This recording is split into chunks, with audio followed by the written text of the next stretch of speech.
Bonjour et bienvenue sur RTI 1, il est 13 h au menu de ce journal. Fruit du partenariat Côte d'Ivoire-République populaire de Chine, le stade olympique des Bimpe ouvre officiellement ses portes ce samedi 3 octobre 2020. Il sera inauguré tout à l'heure par le président Alassane Ouattara.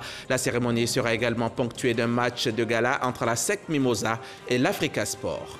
Le Centre national d'appel 119, centre d'appel Covid-19, occupe désormais de nouveaux locaux qui abritent plus d'une centaine de conseillers et de superviseurs chargés d'informer et d'orienter les populations dans le cadre de la gestion de la pandémie. Le centre a été inauguré hier par le Premier ministre Ahmed Bakayoko.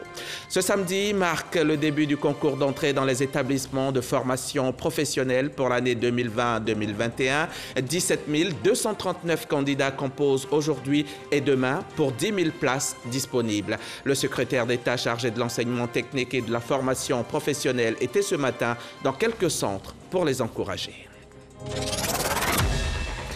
Le stade olympique des Bimpe sera inauguré ce samedi en présence du chef de l'État, le président Alassane Ouattara. Le stade olympique des Bimpe est un stade polyvalent pouvant accueillir football, rugby et athlétisme. Il est sorti de terre à Ebimpe, non loin d'Anyama, au nord d'Abidjan. Il accueillera le match d'ouverture et la finale de la Coupe d'Afrique de la CAN Côte d'Ivoire 2023. Toutes nos équipes sont mobilisées pour la couverture de cet événement historique à suivre donc sur nos antennes. L'enceinte du stade des Bimpe est d'une capacité de 60 000 places. Les portes sont ouvertes depuis 12 heures pour les quelques 5 000 supporters attendus car à l'occasion de son inauguration, le stade abritera cet après-midi un derby d'Abidjan entre la SEC Mimosa et l'Africa Sport. Annoncé par le ministre des Sports, Paulin Claude Dao, en conférence de presse, le match inaugural de la pelouse du stade olympique des Bimpe opposera la SEC Mimosa à l'Africa Sport. Un match symbole d'une grande partie de l'histoire du foot ivoirien.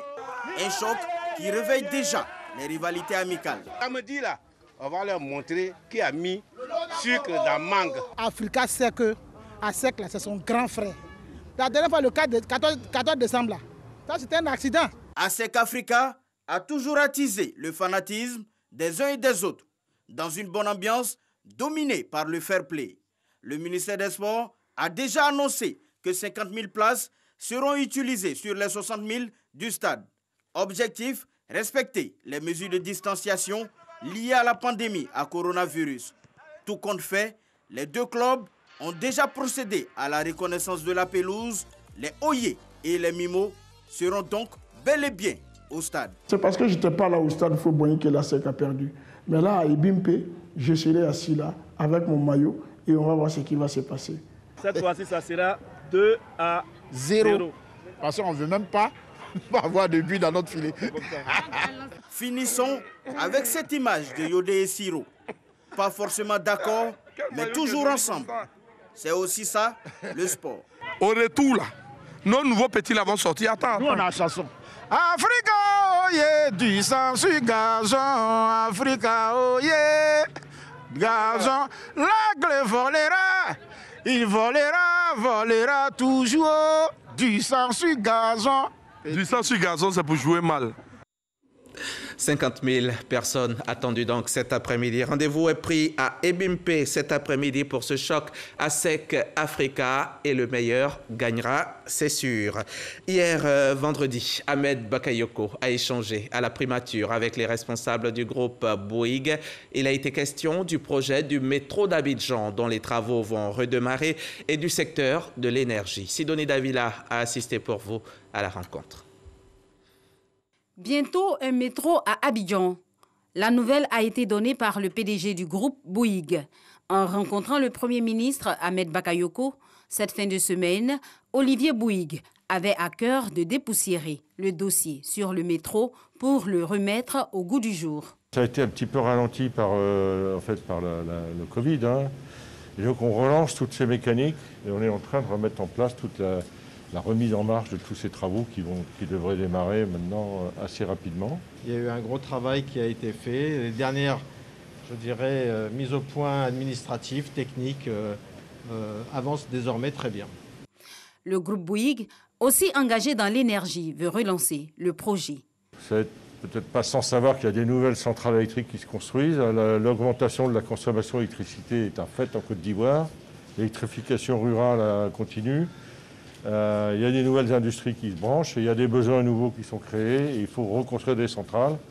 Et ces centrales, pour qu'elles puissent tourner dans les bonnes conditions, il faut leur amener du gaz. Et donc on a relancé un gros projet d'investissement pour le gaz avec Foxtrot qui va permettre de garantir le gaz aux centrales électriques et d'avoir pour finalement tout le monde du courant électrique bon marché. Le géant français Bouygues compte parmi les plus grands investisseurs en Côte d'Ivoire. Ce sont des centaines de milliards déjà investis dans l'énergie, l'aviation. On en vient au chapitre le plus sombre de cette édition, la situation du coronavirus. Le monstre a touché 34 600 000 personnes à travers le monde. Il en a terrassé 1 030 000.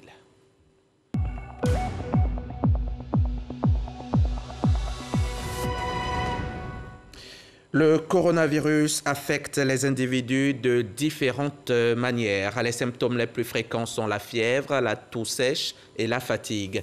L'essoufflement ou les difficultés à respirer font partie des symptômes graves, mais qu'ils soient légers ou graves, à la survenue de ces symptômes, vous pouvez appeler des numéros anonymes et gratuits animés par des dizaines de conseillers. Le Premier ministre Ahmed Bakayoko a visité hier les tout nouveaux locaux du Centre national d'appel 119. Le Centre national d'appel 119 s'installe dans ses nouveaux locaux. L'édifice est situé au carrefour Alassane Ouattara, à la Riviera Palmeraie, dans la commune de Cocody. Le Premier ministre Ahmed Bakayoko a inauguré les nouveaux bureaux. C'est ici que seront désormais traitées toutes les préoccupations des populations en termes de communication liées à la COVID-19.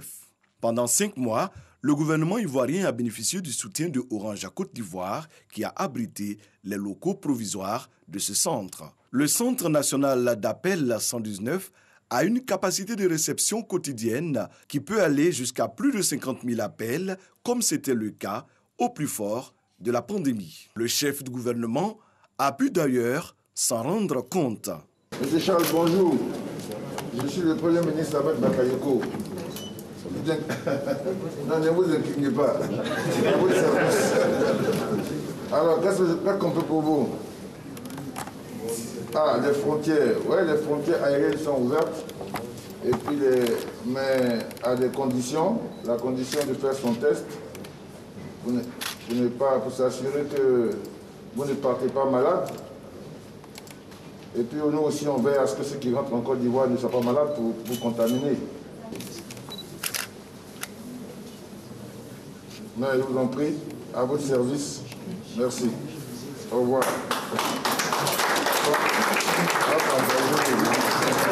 Le Centre national 119 marque la volonté du ministère de la Communication et des Médias de renforcer la vigilance dans le cadre de la lutte contre le coronavirus. Depuis juillet 2020, le nombre d'appels oscille entre 20 000 et 25 000 appels par jour. Et ce, malgré la maîtrise de la pandémie par la Côte d'Ivoire. Cela s'explique par le fait que le 119 est devenu pour nos concitoyens une référence pour la prise en compte de leurs préoccupations. Le Premier ministre félicite le ministre Sidi Temoko Touré pour cet engagement de son département au service des populations. Cette cérémonie me donne l'occasion de vous féliciter, Monsieur le ministre, au nom du président de la République, pour le défi de la communication qui a été relevé pendant la riposte sanitaire du gouvernement. Tous les Ivoiriens ont pu noter la possibilité d'échanger au quotidien, la possibilité d'être informés, d'être tenus à jour de l'évolution de la maladie. Et je crois que c'était très important. Le 119 reste le numéro d'appel de référence dans ce centre bâti sur une superficie de 1700 mètres carrés. 100 conseillers et 10 superviseurs contrôlent les appels. C'était un récit de Serge Coléa. N'hésitez surtout pas à appeler le 119 dès que vous en ressentez le besoin. En plus d'ailleurs du 119, vous avez aussi le 101 ou encore le 143. Le coronavirus a encore touché des dizaines de personnes en Côte d'Ivoire ces dernières 24 heures. 38 personnes pour être précis, ce qui porte à 19 793 le nombre de cas de Covid dans le pays depuis le début de la pandémie le 11 mars dernier. 120 personnes sont mortes depuis, mais 19 357 patients ont vaincu la maladie. Il faut continuer de respecter les gestes barrières, se laver par exemple les mains régulièrement et soigneusement, porter son masque de protection et rester chez soi quand on n'a rien d'essentiel à faire dehors. Testé négatif au Covid-19, le candidat démocrate à la Maison-Blanche, Joe Biden, a repris hier sa campagne alors que Donald Trump, positif au coronavirus, doit, lui, être hospitalisé pendant quelques jours. Selon un communiqué de la Maison-Blanche, il s'agit d'une mesure de précaution. Le président américain est âgé de 74 ans, il est en surpoids et a un taux de cholestérol supérieur à la norme, ce qui fait de lui une personne vulnérable au coronavirus. Donald Trump, qui moquait les précautions excessives de Joe Biden, est désormais immobilisé, tandis que le candidat démocrate, lui, parcourt le pays. Voilà déjà 3 jours que nous sommes en octobre, le mois par excellence consacré à la lutte contre le cancer du sein. C'est Octobre Rose. L'opération de sensibilisation au cancer du sein vient d'être lancée par l'hôpital Mère-Enfant de Bingerville en présence de la ministre Ramataly Bakayoko. La campagne est dénommée « Mes seins sains ». Elle va consister à une large opération de dépistage. Les précisions de Salima Toudia.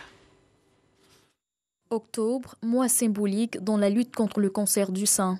L'hôpital Mère-Enfant de Bingerville se joue encore une fois à cet élan de solidarité et de sensibilisation contre la maladie. Notre hôpital a décidé d'accompagner les femmes à travers une campagne de dépistage systématique dénommée « Mes seins sains ». Cette campagne vise à sensibiliser sur la nécessité du dépistage systématique qui reste jusque-là le seul moyen, je pourrais dire le meilleur moyen de prévention de cette maladie qui touche, hélas, des milliers de femmes. 2 mesures ont été prises par la première dame Dominique Ouattara pour permettre à bon nombre de femmes de bénéficier du dépistage. L'instauration d'un forfait de 25 000 francs pour tout dépistage des femmes au lieu de 45 000 francs. Deuxièmement, la prise en charge du dépistage de son personnel féminin de 40 ans à plus. La Société de gynécologie obstétrique de Côte d'Ivoire entend jouer son rôle dans cette riposte nationale à travers la prévention. Sensibiliser au maximum la population féminine, sensibiliser au maximum le corps médical, parce que nous sommes partie prenante. C'est à nous de porter le message pour que les femmes apprennent à s'autopalper, pour qu'elles consultent tôt, dès les moindres symptômes, et que l'examen du sein se fasse dans les règles de l'art. Pour éviter les diagnostics tardifs, le gouvernement multiplie les efforts. Une synergie d'action est en cours à laquelle s'ajoute la ministre de la Femme, de la Famille et de l'Enfant, marraine de la campagne. Le ministère de la Femme, de la Famille et de l'Enfant peut intervenir et élargir donc les actions de prévention. Parce que nous avons 31 directions régionales, nous avons des centres socio-éducatifs où nous avons des assistants sociaux qui sont vraiment formés, que vous pouvez former pour la sensibilisation. Et donc, ils peuvent être des relais importants pour vous. Moi, je voudrais vraiment solliciter même un atelier de formation de ces personnes-là. Je suis prête à soutenir cet atelier. La campagne de dépistage systématique à l'hôpital Mère-Enfant de Bingerville se tient du 1er au 31 octobre 2020. On en vient maintenant à cet atelier portant révision du nouveau code de l'environnement. Il a eu lieu cette semaine à l'initiative de l'Agence nationale de l'environnement pour actualiser l'ancien code qui date d'une vingtaine d'années. Grace Kondo nous en dit plus. L'avant-projet de loi portant révision du nouveau Code de l'environnement et ses décrets d'application prennent en compte plusieurs aspects.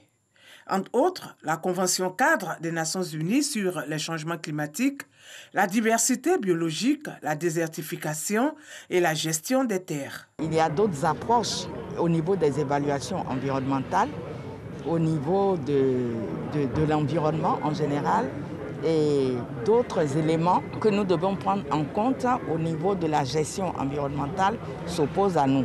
Donc il était nécessaire que nous passions à la révision de ce code de l'environnement. Nous sommes dans la dynamique des programmes de la promotion des métiers verts. Nous sommes dans la dynamique de tout ce qui peut concerner un développement qui progresse et qui ne regresse pas. Le Code de l'environnement a été adopté en 1996 et qu'il y a eu une dynamique dans l'évolution de l'action environnementale, alors il vaut mieux l'améliorer. Le nouveau Code de l'environnement a été réalisé par un ensemble d'experts en la matière. Ce code prend également en compte les préoccupations liées à la Covid-19. Le côté sanitaire qui aujourd'hui est au centre même de tous les débats. D'aucuns même vont jusqu'à dire que ce que nous vivons aujourd'hui concernant la maladie à coronavirus vient de l'environnement. Si notre environnement n'est pas bien maîtrisé, si tous les secteurs ne sont pas pris en compte, ce ne serait pas intéressant. Le projet portant révision du nouveau Code de l'environnement est piloté par l'Agence nationale de l'environnement. Elle a pour mission d'assurer la coordination de l'exécution des projets de développement à caractère environnemental et veiller à la mise en place d'un système national d'information environnementale. Allons-y à Yamoussoukro, à 200 km au nord d'Abidjan. C'est la capitale politique qui abrite depuis le 1er octobre la journée nationale du cacao et du chocolat. Une occasion pour les transformateurs locaux de faire montre de leur savoir-faire. Et les visiteurs en ont été impressionnés. Parmi eux, le ministre Kobena Kwasi Adjoumani et Jean-Louis Gbangbo, notre envoyé spécial sur place. Le cacao ivoirien dans tous ses états à la JNCC 2020. La journée nationale du cacao et du chocolat. En beurre, en poudre, en tablette, l'accent est résolument mis sur la transformation. Mon père, Kbayin Kwadeni, a vendu des fèves. 60 ans après, moi, je dois ajouter une valeur à la fève. Je vais vendre des fèves, certes, mais je dois faire des produits qui viennent du cacao, à savoir le chocolat, la poudre, le beurre. Du cacao transformé à l'état pur, mais également associé à d'autres produits locaux. Nous avons essayé de mettre ce cacao dans du sorgho, la farine de sorgho. Donc nous avons fait un sablé de sorgho qui est à base de couscous de sorgho. Et nous avons introduit la pâte de chocolat, que nous avons fait de chocolat marbré. Ça veut dire que nous pouvons transformer tous ces mets en y ajoutant du chocolat. Des transformateurs locaux totalement décomplexés qui peuvent compter sur l'appui et l'accompagnement de la recherche scientifique. On met à la disposition des paysans des variétés performantes. Aujourd'hui, par exemple, notre produit phare, c'est le cacao Mercedes. Lorsqu'il est entretenu comme il le faut, le cacao Mercedes peut vous permettre d'avoir 3 tonnes à l'hectare. Contre 300 kilos actuellement en moyenne chez le paysan. Le ministre de l'Agriculture et du Développement rural, Kobena Kwasi Adjoumani, a chaleureusement félicité les organisateurs de la JNCC 2020. L'objectif du gouvernement aujourd'hui, c'est de procéder à la transformation de nos produits. Donc la transformation de notre cacao nous permet d'avoir une plus-value et également cela va avoir une répercussion sur le prix aux producteurs. La JNCC 2020 n'a pas dérogé à la règle. Dégustation gourmande, exposition vente et rendez-vous d'affaires restent les principales articulations de cet événement, vitrine du cacao ivoirien. On va rester avec Jean-Louis Gbangbo qui va maintenant nous faire découvrir la stratégie cacao ami de la forêt. De quoi s'agit-il? En vue de lutter contre le changement climatique, la Côte d'Ivoire s'engage à pratiquer une production cacaoyère respectueuse de l'environnement et qui va contribuer à la reforestation. Je ne vous en dis pas plus, on regarde ce long reportage signé Jean-Louis Gbangbo. Jacques Kouakou est producteur de cacao dans le département de Daloa depuis plus de 20 ans. Une longue expérience qui lui a permis de vivre toutes les étapes de l'évolution de la culture cacaoyère. Aujourd'hui, il en expérimente une autre. Là, c'est un jeune cacaoyer. Et juste à côté, il y a un arbre d'ombrage. Aujourd'hui, le phénomène du changement climatique fait que, avant de créer une plantation, il faut penser aux arbres. Il s'adapte à une nouvelle donne. Le concept cacao à mine de la forêt, aujourd'hui prôné par le gouvernement ivoirien, lequel concept incite le producteur de cacao à contribuer à la reconstitution du couvert forestier. Nous, aujourd'hui, on a décidé de ne pas détruire les forêts primaires. En tout cas, le cacao, nous, les producteurs, je dirais les producteurs modernes, nous, on ne détruit pas les forêts. Le cacao, c'est l'ami de la forêt. D'ailleurs, même c'est dans la forêt même que le cacao réussit normalement. Une nouvelle façon de faire la culture du cacao qui lui réussit. Jacques dispose aujourd'hui de 15 hectares de cétaliage cacao arbre d'ombrage, dont 10 hectares en pleine production. Le producteur est formel. Sa plantation a une meilleure productivité avec des arbres à l'intérieur. Préserver la productivité des plantations de cacao tout en sauvegardant le couvert forestier. C'est la transition vers le cacao zéro déforestation effectuée par la Côte d'Ivoire depuis 2017. Transition à laquelle de plus en plus de producteurs adhèrent, comme cette présidente de coopérative de producteurs à Méagui. Aujourd'hui, c'est une visite bien spéciale qu'Asta Fanny Doumbia effectue à ses membres. On vous a expliqué un peu ce que c'est que l'agroforesterie. Il ne faut pas que nos champs vont rester sans les arbres. On vous a donné des arbres. Ça fait 3 ans qu'on fait ça. On va venir voir comment ça se comporte, comment vous-même vous avez géré, comment on appelle ça, ces arbres-là. Dans cette vieille plantation appartenant à un membre de sa coopérative, plusieurs arbres d'ombrage ont été plantés. Ok, là, ça va, c'est bien grand, l'arbre qui est là. Ça fait 3 ans maintenant. Ça fait... Autant de nos parents passaient la plantation, c'est nos papas qui l'ont créé. Bon, ils étaient ignorants en fait, ils ne savaient pas tout ça là. Mais aujourd'hui, les constats sont là et la réalité est là. Nous qui avons pris la relève, vraiment, c'est pas facile. Mais par la grâce de Dieu, je pense qu'il y a un changement. Voilà, au fur et à mesure, on plante des arbres. Chaque année, on nous envoie des arbres, on plante. Et puis, bon, on voit la production avec les bonnes pratiques agricoles. Et puis, tout ça, là, on voit que le rendement s'améliore. C'est donc à cette politique de reboisement initiée par la coopérative de Dame Assata Doumbia que cette plantation, âgée de 32 ans, doit sa survie. Sachez que à travers le combat du Conseil Café Cacao, l'arbre qui est là, ça t'appartient. Ça dans ton champ, ça t'appartient, monsieur. Et donc, quelqu'un ne peut pas venir pour dire que même si c'est devenu gros, il va venir couper l'arbre là. Mener au moins 50% de ses membres à l'agroforesterie, tel est le défi de la présidente de la coopérative. Et pour y arriver, elle a une arme secrète qui se trouve à Abodankro, un campement situé à une vingtaine de kilomètres de Méagui. Ça va? Ok, le travail, ça se passe bien. Oui. C'est de cette pépinière tenue par des épouses de producteurs de cacao que partent les plants d'arbres qui permettent à la coopérative de reboiser les plantations de cacao. Dans ce site-là, il y a près de 14 000 plants qui est ici et qui est fait par les femmes. C'est une manière pour nous de donner du travail aux femmes. Donc les femmes vont faire la pépinière et après, nous-mêmes, on va payer les arbres. Dans ces arbres-là, comment on appelle ça, avec les femmes, et on va donner gratuitement à nos producteurs. Tech, framiré, fraqué ou encore petit cola, ce sont autant d'espèces qui sont développées par ces femmes et qui seront plantées dans les plantations de cacao de la région. Cette année seulement, on a fait 28 000 arbres. 28 000 arbres cette année. Maintenant, de façon globale, on a autour de 38 à 40 000 arbres. Dans les plantations, chez tous les producteurs. Cette expérience avant-gardiste de la coopérative de Mme Fanny Doumbia est une parfaite illustration de l'initiative Cacao et Forêt sur laquelle s'est aligné le Conseil Café Cacao. Si on ne fait rien du tout, on ne pourra plus produire du cacao parce qu'on ne va pas trouver les conditions idéales.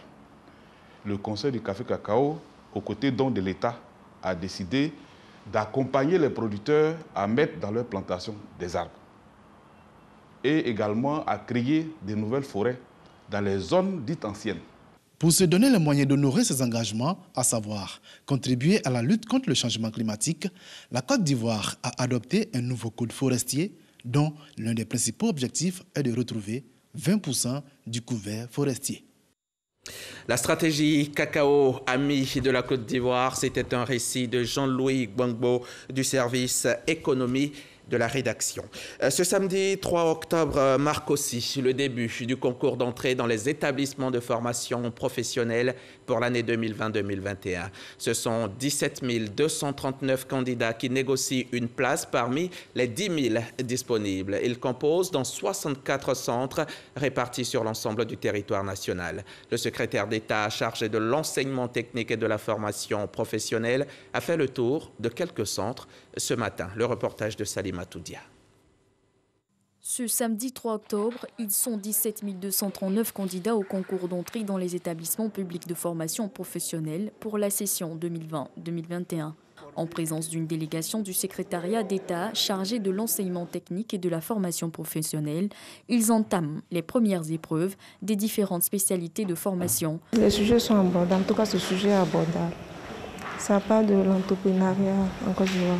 C'est un milieu que j'aimerais insérer plus tard. 47,37% des candidats sont enregistrés dans les filières industrielles, contre 33,66% pour le secteur tertiaire, où l'on compte 23,09% de candidatures féminines. J'ai commencé depuis la classe de seconde, j'ai commencé l'enseignement technique. J'ai fait la série B, la science économique. J'aime la formation professionnelle parce qu'il y a plus de possibilités de travailler. Ils devront composer du samedi 3 au dimanche 4 octobre pour avoir des chances de bénéficier des places disponibles. En juin dernier, le gouvernement avait décidé de recruter pour l'année scolaire 2020-2021 10 000 jeunes Ivoiriens à former dans les centres, écoles, lycées publics de formation professionnelle.